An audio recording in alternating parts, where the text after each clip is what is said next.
한 주일 동안 편안하셨습니까? 에,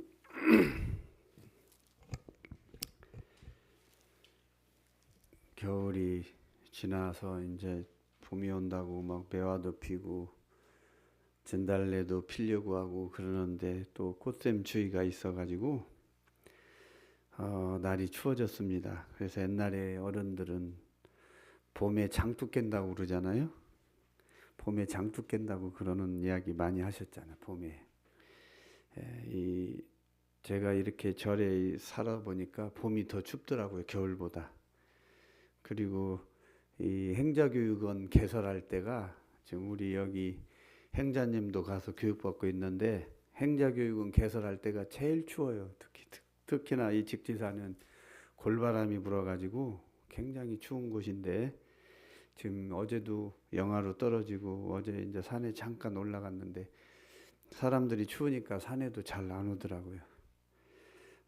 이 건강을 잘 소중히 돌보시고 제가 아는 지인분 중에 분당에 계시는 큰 조경 사업을 하는 사장님이 계시는데 엄청 돈을 많이 벌었어요. 그냥 큰 건물만 지면은 이 집에서 소나무도 좋은 나무 이런 것들을 많이 갖다 이렇게 심고 그래가지고 돈을 많이 벌었는데 저는 항상 이제 가끔 뵈면 그런 말씀을 드리거든요. 경제가 풍족해지면 몸을 상하니까 경제하고 돈하고 몸하고 이렇게 저기 해서는 안 된다. 몸을 너무 혹사시키면 몸뚱이는 영원한 게 아니기 때문에 안 됩니다. 이렇게 항상 말씀드리는데 어느 날 아들이요 며칠 전에 전화가 왔더라고요. 내 아버님이 갑자기 아파가지고 쓰러지셔서 이제 수술을 했는데 병원에 계시는데 이독하다고. 이제 평상시에 돈 버는 데만 너무 관심 갖고 건강을 돌보는 거에는 이 몸뚱이는 생로병사가 있으니까 언젠가는 없어질 건데 부처님이 이 몸뚱이는 영원하지 않다고 항상 말씀을 하셨는데 그런 거에 이제 그냥 흘러가는 말로 알아듣고 지나치고 건강을 소홀히 돌보다가 이제 병이 이제 중병이 와가지고 중병 온지도 모르고 돈을 벌고 다닌 거예요. 이제 쓰러져서 이제 한 생을 마감하게 되는데 그런 모습을 보면 사람은 태어나서 늙고 병들고 죽는데 어느 때 시기가 되면 정리정돈을 해야 되는데 왜 저렇게 불교를 믿으면서도 부처님의 가르침에 반하는 행동을 할까 이런 생각을 해봐요. 살았을 때 정리정돈을 잘 해서 자식들에게 줄 것도 깔끔하게 정리하고 이렇게 하고 자기 필요한 것만 갖고 있으면 참 좋을 텐데 저는 이렇게 보면은 나중에 맨 쌈만 하는 걸 보더라고요. 장례식장에. 그런 거 보면 안타까워요. 염일방일이라고 한 가지를 주면 또 한 가지를 잃어버리거든. 돈을 벌면 어때요? 몸이 아프죠. 근데 이런 진리를 모르는 거예요. 돈만 벌으면 그냥 되는 줄 알고 천년만년 살 줄 알고 그냥 그렇게 했는데 갑자기 이렇게 무너지는 거예요. 몸뚱이. 여러분들에게 왜 이런 말씀을 드리냐면 건강을 잘 돌보는 게 기도입니다. 여러분에게 건강을 무시할 권리가 없어요.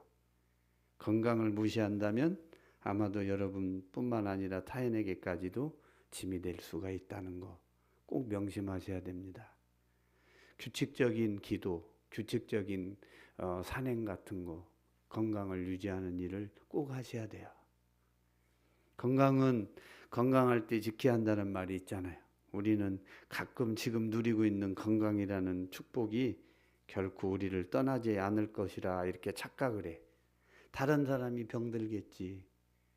다른 사람이 암 들겠지. 근데 암덩어리는 우리가 다 가지고 있는데 발견이 안 됐을 뿐인 거예요. 이 착각에서 벗어나서 언젠간 나도 생로병사의 틀에서 벗어나지 못하고 없어질 것이다. 이런 생각을 하면 매일매일 하루 일과 중에 죽음을 관찰하고 매일매일 미리 유서 써놓고 정리정돈을 깔끔하게 하셔야 돼요. 언제 어떻게 될지 모르잖아요. 이 무절제한 그런 생활 습관과 식습관을 유지하면서 건강을 지킬 수는 없습니다. 적당히 먹고. 옛날에 가난하게 살 때는 병도 없잖아요. 근데 많이 먹어서 병이에요. 지금은 당뇨병도 뭐예요? 많이 먹고 운동 안 하니까 병이 온 거예요. 적당히 드시고, 이게 기도잖아요. 난로처럼 가까이 가면 뜨겁고 멀리 가면 차가우니까 뭐든지 사람 관계도 난로처럼 하고, 먹는 것도 적당히 자기 스스로 알아서 자기 분수껏 먹고 자기 몸에 맞게 먹고 조절을 해야 되는 것이지. 그게 기도한 사람은 지혜죠. 기도한 사람들이 먹을 때는 몽땅 먹고 안 먹을 때는 또 굶고 이렇게 하면은 병이 오죠. 건강은 무엇보다도 소중하기 때문에 가장 어리석은 일 중에 하나는 아까 말씀드렸죠. 경제적인 이익을 얻기 위해서 건강을 희생시키는 그런 일이에요. 그러니까 경제적인 이익을 얻기 위해서 건강을 희생시켜서 나중에 추하게 한 생을 마감하지 마시고, 두 가지는 안 줘요. 돈이 많이 벌으면 또 몸이 아파서 죽게 돼 있어요. 이 우주의 진리는 정확해요. 한 가지만 가져야지 두 개는 못 가져요. 그러니까 많이 가진 자는 베풀고 적선하고 보시하고 시주하고 이렇게 하는 거예요.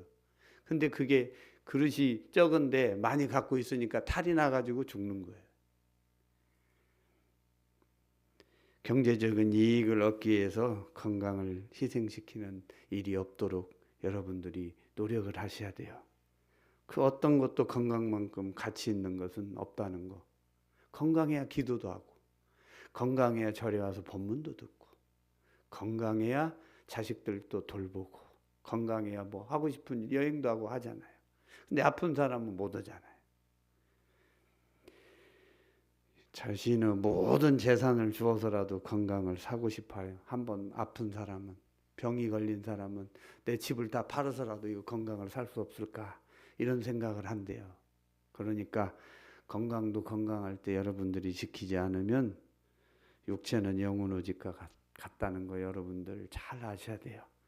집이 황폐해지지 않도록 잘 돌봐서 적절하게 먹고 운동하고 기도하고 영혼을 맑히면서 살아가면 여러분들의 삶의 질이 더 훨씬 높아지고 여러분들의 마지막 해양도 잘할 수 있습니다. 건강을 소중히 돌보는 그런 불자, 경제적인 그런 이익을 얻기 위해서 건강을 해치는 그런 어리석은 불자는 되지 않도록 여러분들이 노력하셔야 됩니다. 두 가지는 안 준다. 돈을 벌으면 몸이 나빠지고, 몸이 좋아지면 또 돈이 없어요. 그러니까 주어진 현실에 만족하면서 자기 분수를 지키면서 청빈하게 살아가고 기도하는 거, 이것처럼 좋은 수행이 없습니다. 오늘 여러분들에게 말씀드리려고 하는 것도 어떻게 하면 극락 가는가, 어떻게 하면 지옥 가는가, 이걸 이제 경전에 나온 거를 여러분들에게 말씀드리려고 하는 거예요.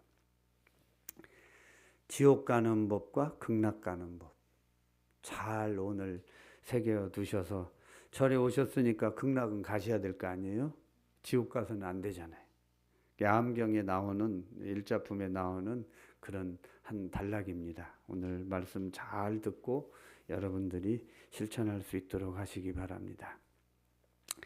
부처님께서 사이구 기원정사에 계실 때 일입니다. 어느 날 부처님은 제자들에게 지옥 가기가 얼마나 쉽고 극락 가기가 얼마나 쉬운지에 대해 이렇게 말씀하셨습니다. 내가 어떤 사람이 마음속으로 생각하는 일을 관찰해 보니 그는 팔을 굽혔다가 펴는 동안에 지옥에 떨어지는 일을 스스로 하고 있었다. 팔을 굽혔다가 펴는 동안에 지옥에 떨어지는 일을 스스로 하고 있었다. 지옥 갈 일을 스스로 하고 있었다, 이 말이에요. 왜냐하면 그는 스스로 나쁜 마음을 냈기 때문이다. 그가 지옥에 떨어지는 것은 다른 이유가 없다. 마음속에 나쁜 병이 생겨 지옥에 떨어지는 것이다. 마음속에 나쁜 병을 만들어 가지고 지옥에 떨어지는 거예요. 이 나쁜 병은 탐내는 거, 성내는 거, 어리석은 걸 뜻하겠죠. 만일 어떤 사람이 화를 낸다면 나는 그에게 말하리라. 만약 지금 그대가 목숨을 마친다면 바로 지옥에 떨어질 것이라고. 왜냐하면 마음으로 악한 행을 했기 때문이다. 내가 또 어떤 사람이 마음속으로 생각하는 일을 관찰해 보니 그는 팔을 굽혔다가 펴는 동안에 극락에 태어나는 일을 스스로 하고 있었다. 왜냐하면 그는 스스로 착한 마음을 냈기 때문이다. 착한 마음을 내면 극락에 태어난다. 악한 마음을 내면 지옥에 태어난다. 왜냐하면 그는 스스로 착한 마음을 냈기 때문에 그가 극락에 태어나는 것은 다른 이유가 없다. 마음속으로 착한 생각을 했기 때문에 극락에 태어나는 것이다. 만일 어떤 사람이 착한 일을 한다면 나는 그에게 말하리라. 만약 지금 그대가 목숨을 마친다면 바로 극락에 태어날 것이라고. 왜냐하면 마음으로 착한 행을 했기 때문이다. 그러므로 수행자들이여 그대들은 항상 마음속으로 나쁜 생각을 하지 말고 착한 생각을 하라. 깨끗한 생각을 내고 더러운 행을 하지 말라. 그대들은 반드시 이렇게 공부해 나가야 한다. 결론은 악한 걸 멀리하고 착한 걸 행하면 극락에 가네요. 근데 악함을 하면 어떻게 돼요? 지옥에 가죠. 이제 인과응보를 이야기한 거잖아요. 뿌린 대로 거둔다는 거잖아요. 사람이 어떤 행위를 하느냐에 따라서 그 사람은 아무리 돈이 많고 건물이 많고 땅이 많아도 추악한 행위를 하면 그거는 추악한 사람이고 지옥 갈 사람이. 돈이 없고 가진 게 없어도 항상 선한 행위를 하는 사람은 이 사람은 돈이 없고 뭐 가진 게 없어도 이 양반은 항상 극락에 갈 수 있다. 인과응보를 이제 철저히 이야기하신 거예요. 뿌린 대로 거둔다는 거예요. 이제 암경의 1작품에 나오는 부분입니다. 이 경을 읽다 보면은 생각나는 얘기가 하나가 있어요. 제가 이제 옛날에 우리 조계종 종정하셨던 오라 스님이 계셨는데 이분은 부엽분이에요. 그 윤씨인데 전에 윤석열 대통령 같은 집안인 것 같은데 부엽. 그분인데 통도사의 방장을 하셨어요. 경봉 스님 다음으로. 오라 스님이라고. 불자들에게 항상 들려준 그런 법문을 항상 법상에 올라가면 항상 이 법문을 하셨어요. 인과법문을. 근데 이제 옛날에 어떤 법문이냐면 어떤 스님이 탁발을 나갔는데 이제 동냥을 하러 나갔는데 날이 저물어 가지고 어느 신도님 댁에서 하룻밤 신세를 지게 됐다는 거예요. 옛날에는 그렇잖아요. 차편이 이렇게 많지 않고 그러니까 어디 먼 길을 동냥을 얻으러 가면 안 주는 사람도 있으니까 또 받아가지고 와야 되니까 이 집 저 집 갔다 보면은 그날 못 들을 때가 있잖아요. 언제 어느 집에 신세를 지게 됐는데 아침에 일어나서 세수를 하는데 주인하고 하인이 이런 대화를 주고받더래요. 마당새야, 입마을 박첨지가 죽었다는데 이 사람이 지옥에 갔는지 극락에 갔는지 한번 알아봤느냐? 이렇게 양반이 이렇게 주인이 하인한테 그렇게 묻더라는 거예요. 그러니까 그 하인이 그 스님은 세수하고 있는데 알아보니까 박첨지는 죽어서 지옥에 갔습니다. 이렇게 이야기를 하는 거예요. 그러냐? 그러면 아랫마을 김첨지도 죽었다는데 어떻게 됐는지 한번 알아보고 오너라. 그러니까 이제 잠시 뒤에 마당새가 돌아와 주인에게 이제 이렇게 또 이야기를 해. 김첨지 댁에 다녀왔는데 그 어른은 극락에 갔습니다. 이렇게 이야기를 하는 거예요.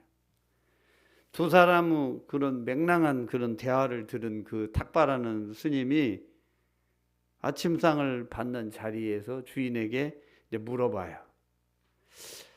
어떻게 죽은 사람이 지옥에 갈지 극락에 갈지는 오랫동안 수행을 한 저도 모르는 일인데 그런데 거사님 댁 하인이 어떻게 그걸 저렇게 잘 알고 대답을 합니까? 그게 물어봐요. 그러니까 주인은 수염을 쏟아듬으면서 이제 이렇게 대답을 했다는 거예요. 지금 이게 중요한 거예요. 그야 간단하죠. 동네 사람들이 아무개는 나쁜 일만 하고 남을 못 살게 굴었으니까 지옥에 갔을 거야 라며 좋아한다면 그는 지옥밖에 갈 데가 없을 겁니다. 반대로 아무개는 우리 동네에서 아주 착한 사람인데 죽어서 아깝다라고 하면 그는 필경에 극락에 갔을 것입니다. 스님은 크게 느낀 바가 있어서 절로 돌아와 열심히 공부를 해가지고 훌륭한 도인이 되었다고 합니다.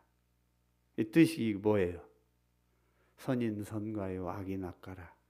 착한 일을 행하면 착한 과보를 받고 극락에 가고 악한 일을 행하면 악한 과보로 지옥에 떨어진다.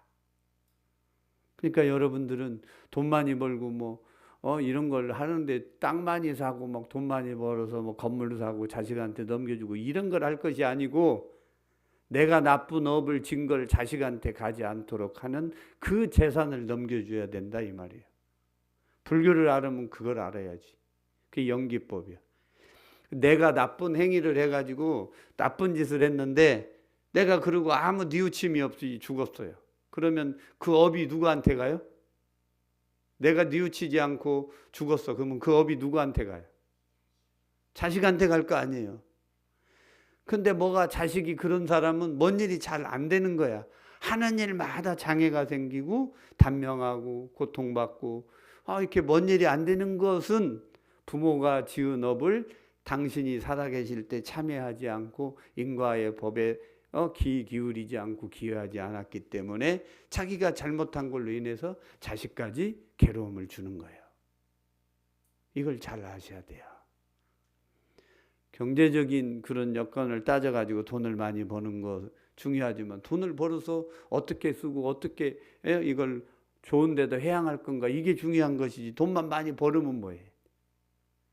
나쁜 짓 한 행위는 그건 이제 산에 가다가 부처님 당시에 그런 일이 있잖아요. 어느 제자가 부처님이 오시니까 그 부처님이 오시는 주위를 전부 다 막 발을 치는 거야. 이렇게 대나무 같은 걸 엮어가지고. 근데 왜 발을 치냐면 부처님이 이제 먼 걸음을 걸어서 오시니까 산짐승이 부처님이 정진하고 계시는데 와가지고 이제 장애를 일으킬까봐 거기다 이제 막 울타리를 치는 거예요. 근데 울타리를 치는데 부처님이 멀리서 관을 해보니 살아있는 나무에다가 막 못을 박는 거예요. 안 되겠다. 이 제자에게 깨우침을 줘야지 해가지고 부처님이 일찍 서둘러서 도착할 시간보다 빨리 예정보다 빨리 도착해. 아무개야 이제 제자를 불러가지고 자네 지금 뭐 하고 있는가? 세존께서 오신다고 하니 산짐승들이 내려오지 못하도록 제가 울타리를 치고 있습니다.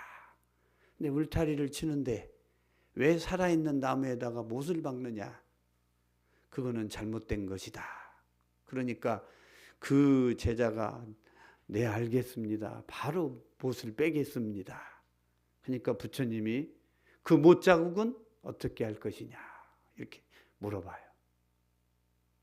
그러니까 그 제자는 어리둥절하고 쳐다보고 있어. 그 못 자국은 네가 과보를 받아야 하느니라. 내가 대신 해줄 수 없는 일이 있다. 세 가지가. 네가 지은 나쁜 업은 내가 대신 해줄 수 없고 지옥 많은 걸 내가 어떻게 없앨 수 없고 인연 없는 중생을 내가 제도할 수가 없다. 나는 모든 걸 다 하는데 이 세 가지는 할 수가 없다. 그 과보는 네가 받아야 되느니라. 그 이야기를 해요. 그러니까 부모님 평생에 이제 자식 잘 때라고 기도하고 이렇게 하는 건 좋지만 자기 업을 진정으로 참여하지 않고 한 생을 마감하게 되면 그 업이 연기법에 의해서 자식한테 가가지고 자식한테 괴로움을 준다. 그래서 우리는 무엇을 해야 돼요? 항상 기도할 때 목적이 참회와 감사예요. 항상 참회를 해야 되고 그 다음에 감사한 마음을 항상 가져야 돼요. 이제 이 스님이 돌아와서 이렇게 동량으로 가가지고 그 집에 하루 묵었는데 그런 좋은 법문을 듣고 와가지고 크게 깨친 바가 있어가지고 열심히 정진을 해가 해가지고 도인이 됐는데 오늘 경전에 나오는 그런 부처님의 말씀이나 그 월화스님께서 법문을 하신 그 말씀이나 표현만 다를 뿐 내용상으로는 털 것만큼의 차이도 없다 이 말이에요. 선행을 하면 반드시 복을 받고 악행을 하면 반드시 벌을 받는다는 것, 이것이 만구불변의 진리다. 선인성과요 악인악과요 뿌린 대로 거두는 거예요. 그러나 우리는 작은 이익에 눈이 어두워져 이것을 잊고 지금 살면서 불교를 믿고 있다는 거예요. 불교를 믿으려면 이걸 알고 불교를 믿고 기도하고 이렇게 해야 영혼이 맑아지는 거지. 이거 인과를 무시하고 아무리 기도한들 부처님이 탁자에서 내려와 가지고 도와주겠어요? 그거는 아니잖아요. 자기가 지은 업은 자기가 그걸 녹이고 가야지. 기도하면 할수록 내가 잘못한 것은 내가 그 못자국은 남지 않게 자식한테 가지 않도록 그 업이 여러분들이 그거를 녹이고 가지 못하면 그게 이제 내 생에까지 가서도 한이 그냥 만단이나 되어서 후회를 한다 이 말이에요. 불교는 인과의 종교여서 어떤 일이든 좋은 원인을 심어야 좋은 결과를 맺는다는 게 부처님의 가르침이고 불변한 진리예요. 여러분들이 불교를 통해서 기도하면서 여러분 스스로 되돌아보고 내가 그동안 살아오면서 무엇을 잘못했는지 잘한 일은 무엇인지 이걸 잘 되돌아보라는 거예요. 아무리 아미타불을 많이 부른다고 해도 극락 가는 것은 여러분들의 행위에 의해서 가는 것이지 아미타불만 부른다고 가는 것이 아니다.